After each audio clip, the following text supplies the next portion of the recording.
Hi, I'm Alex, and in today's video I'm going to be talking about whether or not you should upgrade or buy the 2021 M1 iPad Pro. So in front of me I've got the 12.9 inch 2021 M1 iPad Pro and the 2018 iPad Pro, which is an 11-inch model. Now, if you're looking for a nice simple answer, and in life there aren't always simple answers, if money is no object, then the 2021 iPad Pro is the best iPad that Apple make, and as far as I'm concerned, and lots of other people are concerned, iPads are the best tablets, full stop. So if money is no consideration, then just skip this video. Time is precious. Go and buy the 2021 12.9 inch iPad Pro and or the 11-inch iPad Pro as well. Because actually, and I'm going to do a separate video on this and I'll leave a link in the description once I've done that. For me, there's more difference between the 11-inch model and the 12.9 inch model than there is between the 2020 and even the 2018 version and the 2021 models.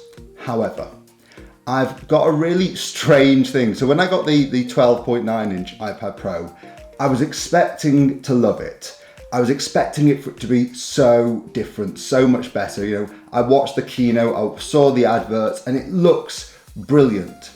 And some other reviewers have said something that I don't think I appreciated enough, and I want to go into this in a bit more detail. That is, it's an iPad. Now, this is the best iPad there is. It looks the best, it's the fastest, it's got a few new features, a few new bells and whistles, but essentially, Apple are really, really good at keeping their software consistent, from the 2018 model to the iPad Air to even older versions. My son's using an iPad from it's about 8-9 years old, and it's a little bit slower, but essentially in a lot of ways, it works exactly the same as these two iPads. And that is this new iPad's biggest limitation. As much as it's more powerful, as much as it can do so much more, you can access very little of that, or you can see very little difference in day-to-day use. So if you're still here and you haven't got enough money that you're just going to go out and buy the new version of the 12.9 and the 11-inch model, and if money is a consideration, a serious consideration, and you're just looking for an iPad, then because the software is identical, it's not even similar, the software is identical. Yes, it might run slightly differently, but hardly any difference at all. And if you're just looking for a smaller iPad to sort of get you through, you know, college or basic day-to-day tasks, then probably the iPad Air at the sort of top level is more than all you need. You can get some really good deals on that. It's been out for a while, and that is what I would have a look at if I was really price conscious. There's nothing majorly for me that for most people is going to be useful in either of these Pro devices. However, I am going to keep the 12.9 inch iPad Pro for two reasons. The main reason I upgraded was none of the features that the 12.9 inch came with, or the new iPad came with, but primarily I'd been looking to upgrade from an 11-inch device to a 12.9 inch device for a while.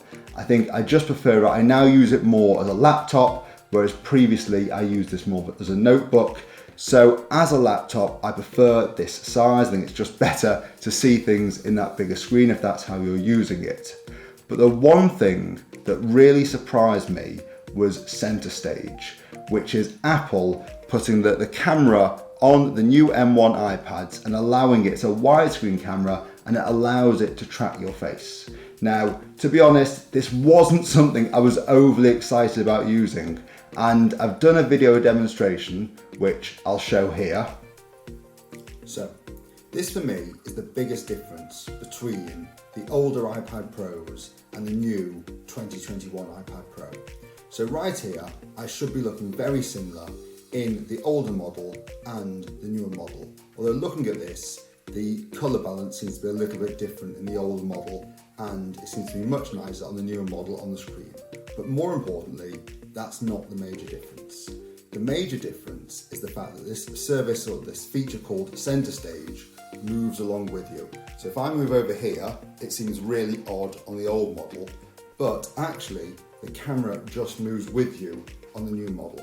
Now, when I'm demonstrating like this, and when I saw it demonstrated, it doesn't seem that different.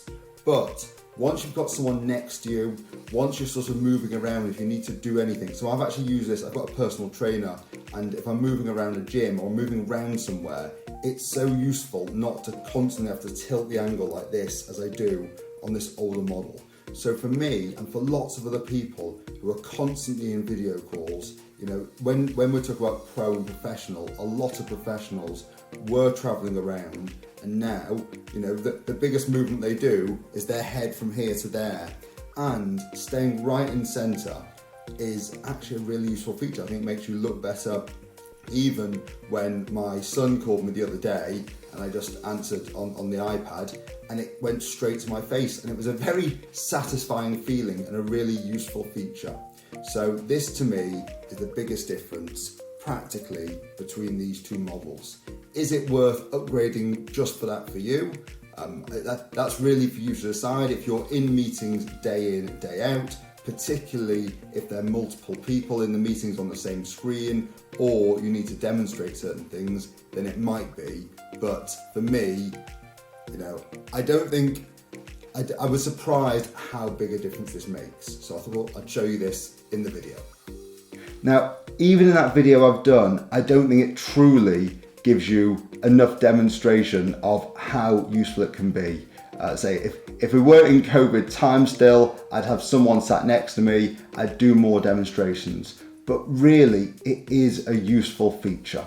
Now, there are other things. The 12.9-inch iPad Pro particularly has a better screen, but you know, I'm a tech head, I'm someone who likes details, likes to look at things, and I really can't notice the difference between this iPad and that iPad. Yes, if you hold them side by side, the blacks will be different, but to be honest, the screen on the older, even the 18-inch model, the Air, are so good that if this is marginally better, it's beyond what I can tell and what I can see. And I think for me, you know, faster processors that, yes, if you're using really intensive processor heavy video editing, then this might well be worth the upgrade. But for 90% of people, even 90% of the people who are going to buy the iPad Pro, I'd say that certainly if you're looking to upgrade from anything, for me, from the 2018 model onwards, I'd completely skip this generation of iPad Pro. Unless there's something you're looking at and specifically need, then the 2018 models are still really, really good and valid in 2021. I think it's a credit to Apple, although might cause them issues in sales of the 2021 iPad Pro. Now, if you haven't got a 2018 or 2020 iPad Pro model and you're looking to get into it, and that money isn't a concern, or you sort of it is for most people, I think I'd weigh up the balance. I'd have a look to see what discounts and what deals I could get on the old 2020 models. I mean, typically now, I think that we're discounting about £150, maybe £200 versus the equivalent model.